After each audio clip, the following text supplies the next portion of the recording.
You're listening to Retro Reels, a show that looks back on films from time gone by and recalls the various events, trends, and perspectives that informed their creation.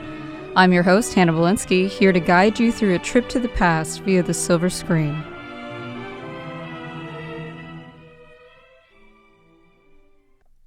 Last week, I mentioned a certain director by the name of David Cronenberg, who in 1993 made a film adaptation of David Henry Hwang's stage play M. Butterfly, a subversion of the Madame Butterfly opera by Giacomo Puccini that flips the trope at the center of the story on its head. Unfortunately, his movie version of it sucked. But hey, now that we've brought up Cronenberg, why don't we go ahead and feature a good movie from him? Redeem him a little bit after covering the flop that was M. Butterfly. Cronenberg was born in Canada in 1943 and is generally considered the guy who originated a subgenre of horror called body horror. Body horror is basically anything involving grotesque or psychologically disturbing violations of a body via things like mutations, mutilations, transformations, decay, disease, weird freaky sex, any gross stuff, basically, happening to your corporeal form or to your mind. It's meant to tap into primal fears of your own flesh betraying you, meant to literally and figuratively get under your skin. Many years ago, before I totally obliterated my free time by having a baby, my husband Aaron and I used to pick a director or a theme around Halloween and watch a bunch of seasonal movies based on that.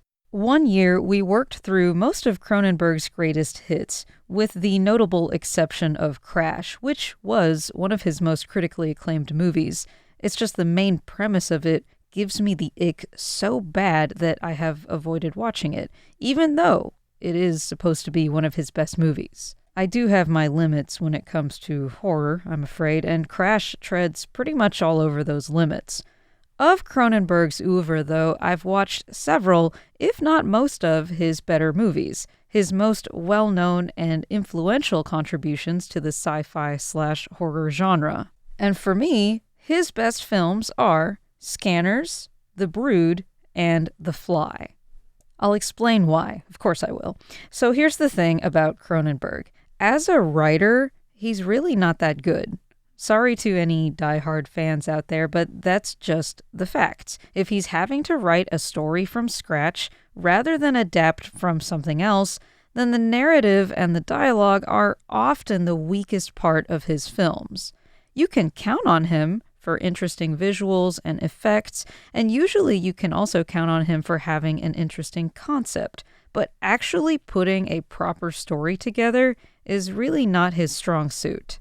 Even what I consider his more coherent narratives, the 1981 cult classic Scanners and his lesser-known 1979 film The Brood, they still don't quite get the story down pat. They just have, in my opinion, the fewest overall flaws and the strongest, most memorable concepts, which is why they're my top two. As for The Fly, 1986, that's loosely based on a short story of the same name written by George Langeland in 1957. So although I like it quite a lot, it's technically not one of Cronenberg's originals.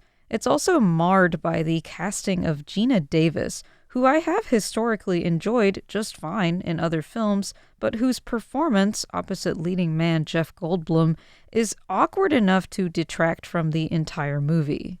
She doesn't seem to know what to do in something that's not supposed to be funny, resulting in a weirdness in her portrayal of Ronnie that was perhaps compounded by the fact that at the time, she and Goldblum were dating off-screen as well.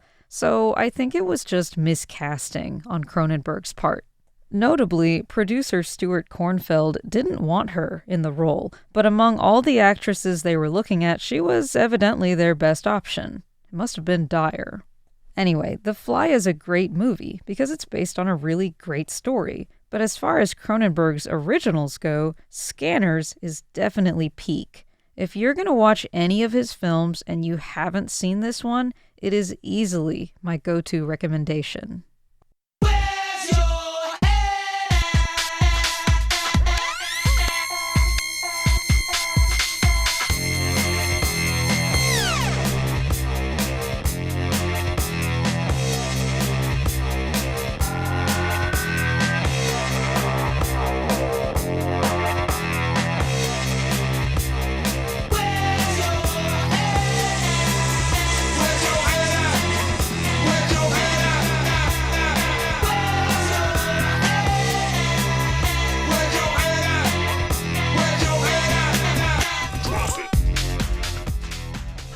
So, one thing that makes Scanners such a unique film is that it was the first time Cronenberg really got big studio backing for something he was making. American independent film producer Roger Corman ignored Scanners when it was pitched to him, but Canadian producer Pierre David, then part of a company called Vision 4, financed the film.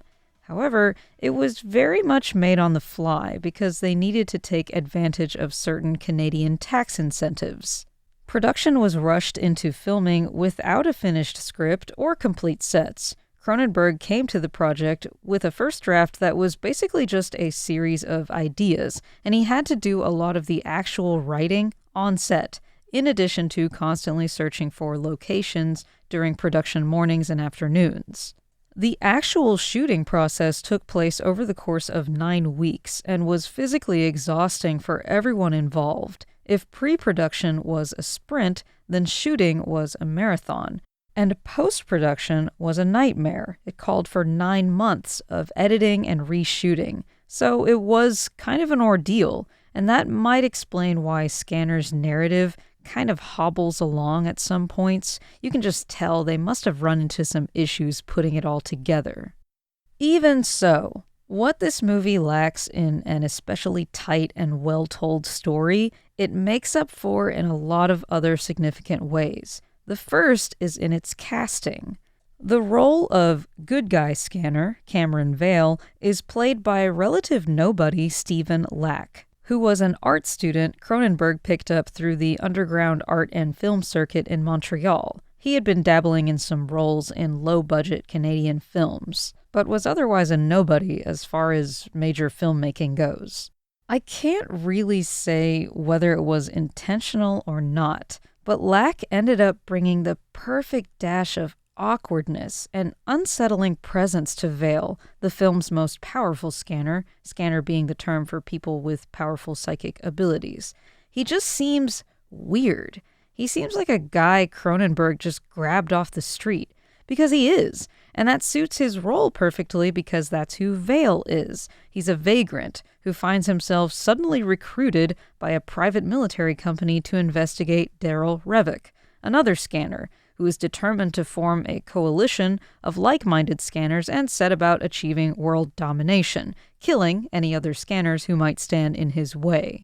Revick is played by Michael Ironside in his breakthrough role, and it actually does not matter when Cronenberg's script is less than stellar, because the way Ironside delivers those lines, you do not notice.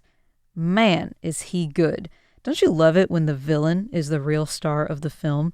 The only shame is he doesn't get that much screen time, really, because you're mainly following his lackeys as they tail Vale and Kim Obrist, the leader of a group of rebel scanners who oppose Revick and therefore become targets for elimination. But every minute that he's on screen, he absolutely eats it up. And the final confrontation and psychic showdown that takes place between Vale and Revick is unforgettable. So even though the dialogue is at times bizarre, stilted, a bit too expository, it works anyway, because Lack's performance is just so odd and off-kilter that it leans into the dialogue's oddness and off-kilterness, basically negating its effect, and because Ironside's performance is so powerful and so focused, it doesn't matter how weird the dialogue is because he's killing every line. And their dynamic, this contrast between them, somehow makes it that much better. The other big thing that really makes this film is the soundtrack and the overall sound design, and the way the music and sound are combined with practical effects.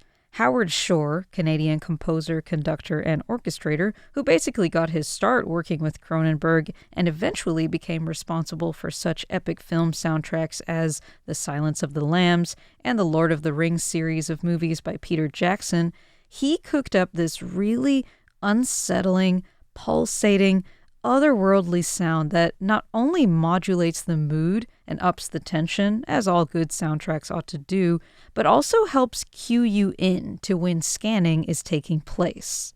The effects are actually very straightforwardly achieved. When a character is scanning, i.e., using their telepathic powers to control or attack someone, the main indications tend to rely on just a couple of things. The actor's ability to physically convey a headache so bad it could actually literally make your head explode, which they do by grimacing, twitching, convulsing, collapsing to the ground, and so forth, in combination with this weird, all-consuming, reverberating sound that's clearly designed to fill your head in this uncomfortable way that must be akin to the way being scanned must feel. And it could have been really corny and dumb, depicting scanning and mind reading, but relying on the sound cue goes a long way to making it work.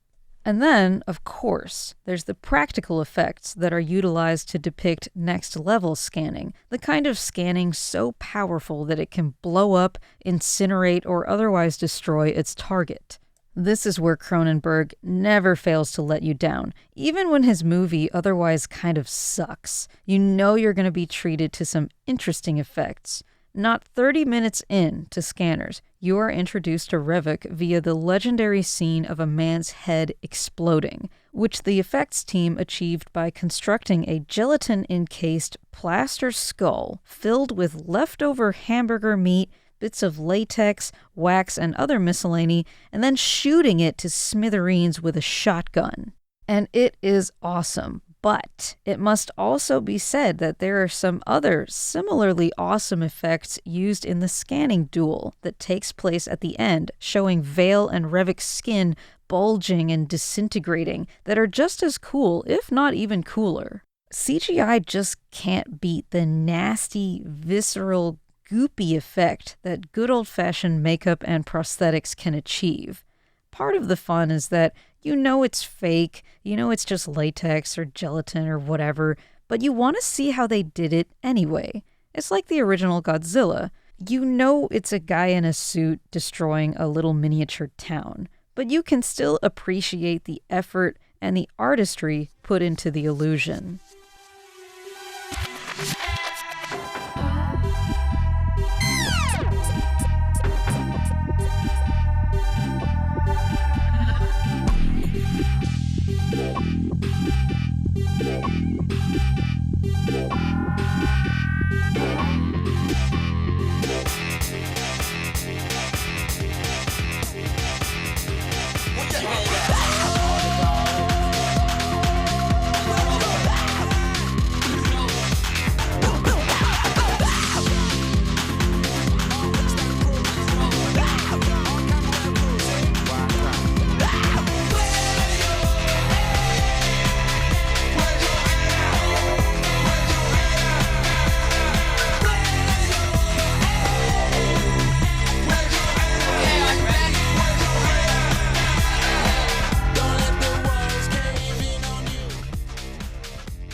So I mentioned Cronenberg's film The Brood earlier. That was made just a couple of years before Scanners was, also financed by Pierre David, and it's criminally underrated among Cronenberg's works.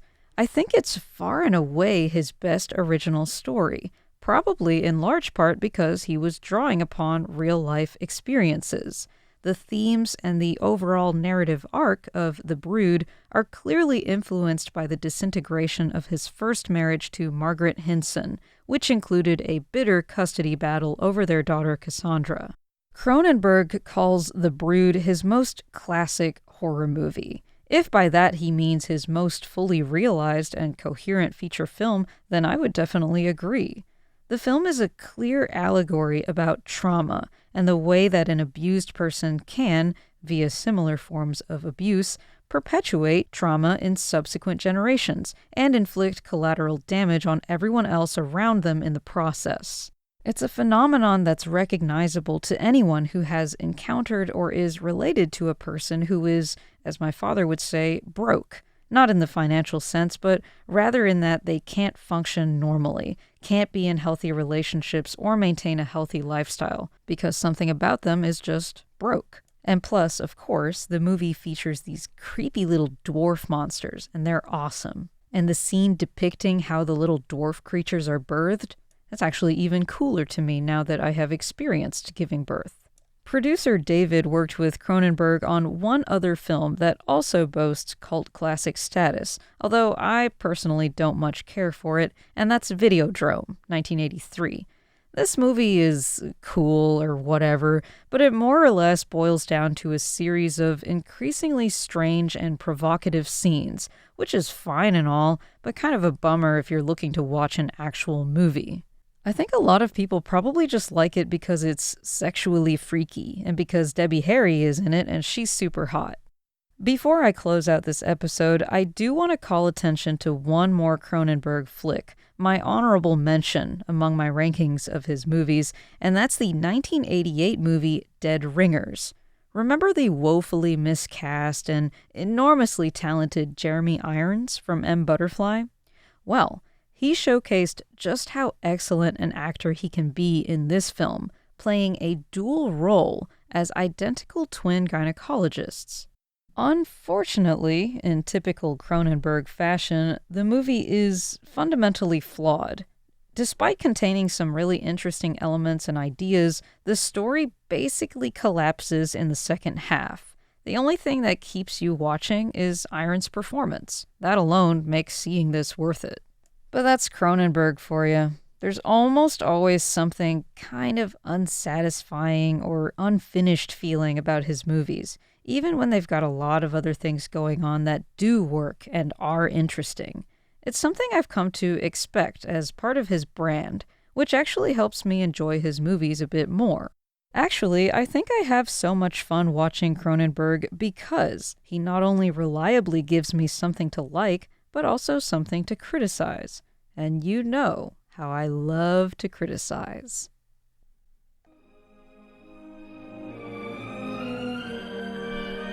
That's all I have for you guys today. I'm Hannah Belinsky. Thank you for tuning in to Retro Reels, and I hope you'll join me again next time on another look back on the way things were.